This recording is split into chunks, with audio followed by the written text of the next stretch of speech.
Hello all, I'm Kamen, and welcome to Breaking on the Daily, where today we're going to begin with another Dr. Fauci doubleback, because he has said now that there is no data showing that double masking works. Now, there is something to be mentioned here. Fauci is famous for his doublebacking. I mean, his positions are about as consistent as about the consistency of soiled cheese. And it seems to me that he is just insistent upon using these kind of poisonous definitions of data. Because here's the thing. He is not consistent about how he defines data. Because, according to his definition of data depending on other subjects, such as the efficacy of mass period, there in fact is data to support the double masking thing. The January 15th study that many people have derided as being nonsensical and was referenced in the CNBC article does in fact show, in the same way that that many pro-mask studies show, that double masking works. Because they just say it does. And then they say it does, and that's what they found. You see, with masking and the pro-masking studies that do exist, and something that I've been harping on for a very long time, is that these studies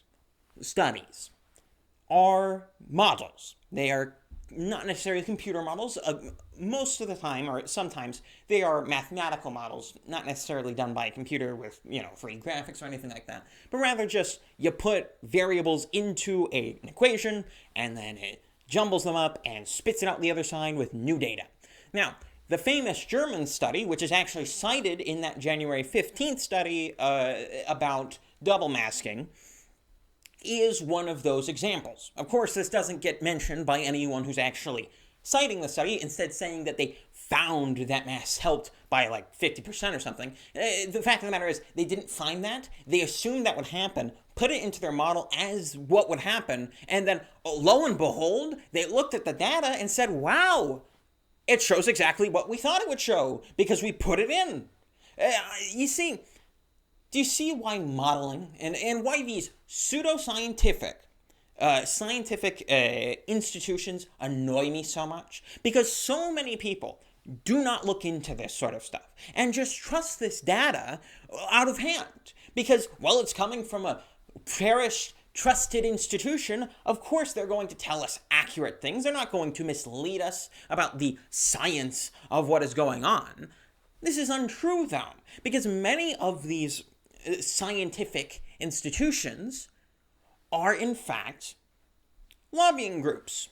No different than something like the NRA or any other political organization that's lobbying for political change and policy changes. Sometimes they're not lobbying directly, though they work with lobbyists in a lot of cases. But on top of that, they're also getting grant money from the government in large respect. They have a vested interest in showing particular policy works. And that's why modeling is such a popular thing to do with regard to public policy. Because counterfactuals are hard to come by, and in fact, mostly non-existent, when it comes to actually determining the efficacy of many policies like masking or others of the like, people will resort to using models. They will resort to having their data be run through a machine to come out the other side as what the hypothetical counterpoint would be, or what the hypothetical counterfactual would be. Of course, this isn't a real counterfactual. It is, in fact, a fake counterfactual. But this doesn't get acknowledged by policymakers because this sort of studying helps them justify their positions. And this is just another example of such. Anthony Fauci will say anything, and he says many, many things, many contradictory things. The reason being is that he is not necessarily stumping for any particular policy position. Rather, he waits to see where the political winds lie. He waits to see where his leaders lie. And then when all of that is said and done, he makes his position known and defends it till the end. That's why he's so pro-mask. And when back in March and March and February, before any pro-mask studies had even come out for the most part, he was arguing against it. He said he was lying then, by the way, but all of the studies that you see commonly cited for the efficacy of masks didn't exist before then. So it's not possible he was lying, actually. It's quite funny for me to see people say, oh no, he was lying about masks because he didn't want to run on it. It's a nonsensical way to think of it. It's just because those studies didn't exist. Because no such studies existed before 2020. Find me a study before 2020, and I will say before 2020 and after around 1919. The reason being is that a lot of the same stuff was being used back then, and there were mask mandates done then that were justified in very similar fashion to how they're being justified now. But anywhere in that 100-year span, give me a study that is pro the usage of masks in a public context. Not in a hospital environment, because who cares? Oh yeah, cool, it's helpful for a hospital environment. I expect it to be helpful for a hospital environment. I'm talking about healthy people masking up all over the public, everywhere they go. That's what I'm arguing should exist. Such a study doesn't exist. Heck, certain studies that were released in 2020 specifically argued against that point, and they were actually population studies rather than things like models or lab-controlled tests that don't represent actual reality. Oh man. But getting off in the weeds there, and really what frustrates me about this story is the latent institutionalism in it. And this is a common thread among much of what is happening among the political establishment right now. Because monoparty rep Adam Kinzinger is now saying the GOP needs to stop trying to appeal to Proud Boys, appeal more to Proud Boys than suburban moms. Now, this is all a bunch of latent institutionalism. And what has this channel been? What have I been arguing against most vociferously, if not institutionalism? The very first video I did on this channel was a screed against the Supreme Court and the amount of respect it garners, despite the fact that it really doesn't deserve it. And much of that applies to almost every single thing that something like a monoparty rep like Kinzinger is going to try and defend as well. He's opening up a super PAC to essentially bring back the Republican Party of yesteryear, bringing back the Republican Party that loses with dignity and doesn't do anything useful, that doesn't question the institutions. You'll see a common thread among many of these sorts of people where they'll be constantly harping on the fact that, oh, we don't trust our institutions anymore. Oh, look at all this division. But here's the fact of the matter. These people are much more comfortable with an agreed-upon lie than they are about disputed truth. They don't care about whether people are getting closer to the truth. They don't care about whether they are seeking out something that is real. No, they care if people are unified. That is their basis. That is their only abiding concern, unity. And unity surrounding a lie is nothing. It's not even unity, because what happens when you lie to gain trust among people, in personal relationships, what happens when you lie to people personally, when you lie to your friends, when you lie to your family? What happens then? Well, anyone who has ever lied to, of any description, especially if they've lied on big things, and I'm sure that applies to many people, knows it eventually blows up. Eventually. Because what a lie is simply closing up the bottle, preventing anything approximating the truth from coming out. Because that is what it does. That bottle stays, it builds up pressure, and eventually it explodes, because once the truth really comes out, it is much worse than if you had just told the truth from the beginning. So, believe me when I say this, I do not want a civil war. But if you want a civil war to happen, if you want the entire country to fall apart, continue lying, continue feigning unity while ignoring the divisions which already existed. Trump did not create any new divisions. That is, if not of anything, the most prestigious and widely believed lie that has been told over the past 4 years. He did not cause any division, any new division. All of those divisions already existed. All he did was be honest about it. All he did was actually fight for one of the sides that was lying to themselves about it. All he did was take the Republicans, who lied about what the Democrats were, what they believed, and what the actual solution was, and he told the truth. That's it. People call him a liar all the time, but he really isn't. He really is a truth teller in large respect. Much more of a truth teller than many of these institutionalists, people who believe that simply questioning the institution is somehow inherently harming the institution, as if telling a lie about it wouldn't simply perpetuate the harm that is being done to the institution. People who would say, oh, if you're criticizing the Supreme Court or the potential results of an election, then you are harming the election process or the judicial process. Utter hogwash. Utter hogwash. Not questioning it, in fact, makes it worse.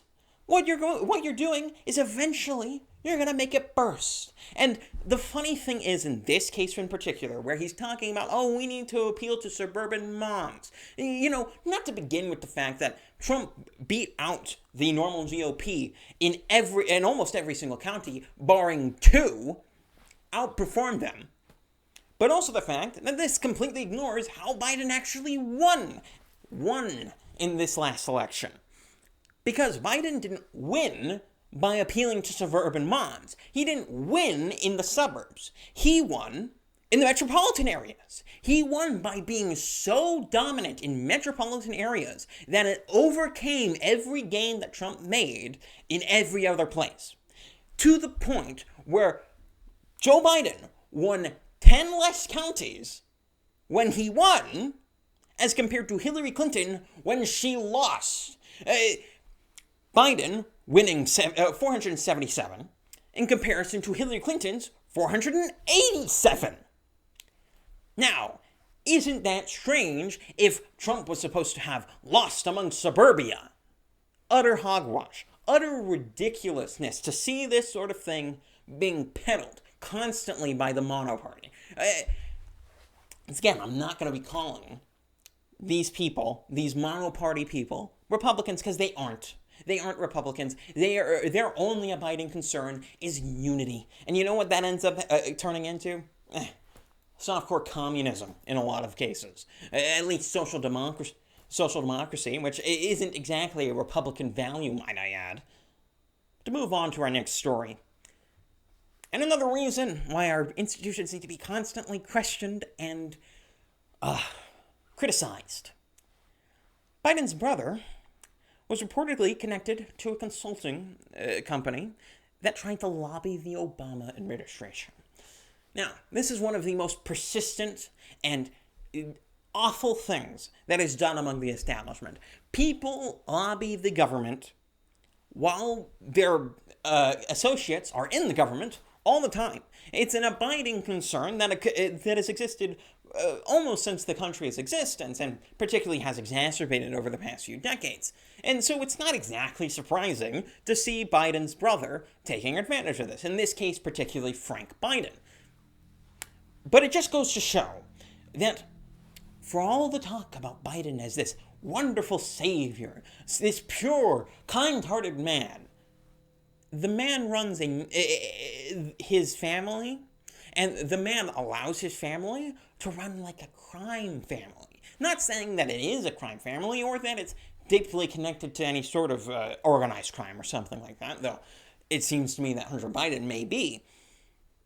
Rather, it seems to me that he is very adamant about nepotism. He is totally fine with his family getting all sorts of benefits from his political positions.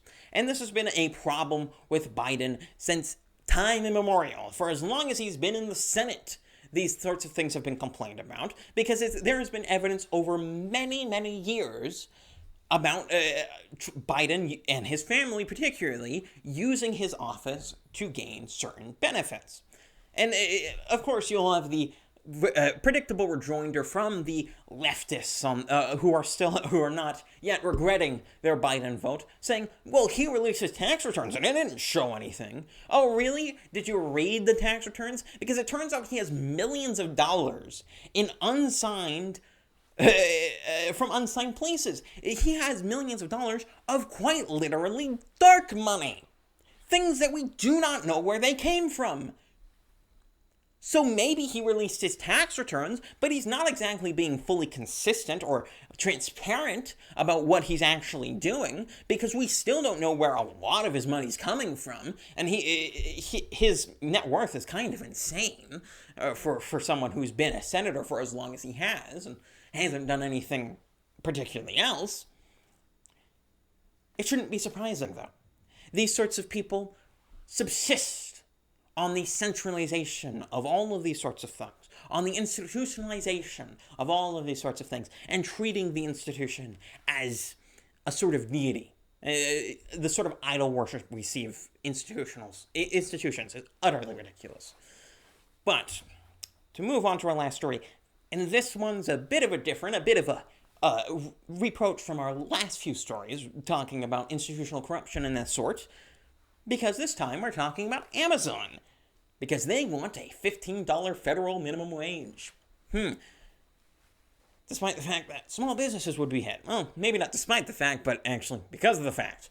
It's quite funny to me to see all of these sort of leftists who claim to be against big business and all of these sorts of big centralized powers, when it seems to me that all of their policies, everything that they attempt to do, does nothing but price out the competition, and particularly the small competition. Minimum wage is not a big deal for Amazon. Amazon can pay that out. They may have to contract their workforce slightly, but they'll live. They'll still be fine. Higher taxes for Amazon, Apple, and the like, that'd be fine. They wouldn't care. It wouldn't matter to them, because they'd still live. And if anything, they get bigger. Because the fact of the matter is, and the reason they're willing to pay this toll, is because of the people who can't. And this is something that gets missed a lot of the time, especially among leftist commentators. And that is the fact that many people cannot pay the toll. Many people cannot go around and pay these huge taxes. And when those people cannot pay those huge taxes, what do? They leave the market. They can no longer subsist in the business of business. They can no longer be entrepreneurs. Same goes with minimum wage, because that simply acts as a tax, rather than on direct tax. It's more of a tax on employing people. What's going to end up happening is the people who can't pay the toll, the people who can't pay $15 an hour to every single employee, gets the shaft. They have to leave. They have to get out of it, or contract their workers so much that they cannot effectively compete with the big guys, with Amazon. It's telling to see how many policies, leftist policies, get championed by huge business. And it's one of the big blind spots of much of leftist policy. And this is not actually limited to leftists, or at least self-described leftists, because the common good conservatives, who I've continually rapped about and talked about being absolutely terrible, have similar policies.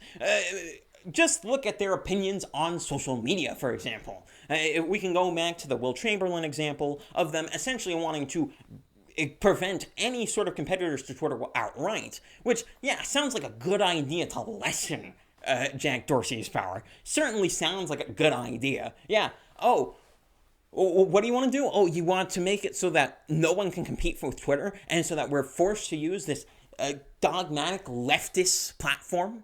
Oh, wow, that sounds like a good idea. Let's all go for that. That sounds like a wonderful idea. But I'm getting off into the weeds. To return back to the Amazon story. Really, I am amazed they're coming out with this publicly. And I wouldn't be surprised to see the federal minimum wage up to $15 an hour. It seems like a long time coming because minimum wage hikes happen all the time ever since the minimum wage was introduced, the terrible idea it was. It's not surprising to me. Because these sorts of people always want to price out their competition. And if they can do that through government, they're going to do it through government. And that's why I'm such a proponent of decentralization. And that includes decentralization from the government. That's why I'm a federalist. That's why I am so in favor of things like alt tech. That's why I'm so in favor of conservatives building up their own infrastructure. Because I don't want to rely on Amazon. I don't want to rely on Twitter. I don't want to rely on Jack Dorsey. I don't want to rely on Jeff Bezos. Because those people, I can't trust their architecture. I can't trust their systems. I can't rely on their systems. So relying on those things and making it so that I have no other option is counterproductive and utterly a wash of simple stupidity. It's simple stupidity to centralize yourself so much around one singular platform, where if you get taken off, or where if you get deplatformed or the like, it just ends. All of that sort of stuff.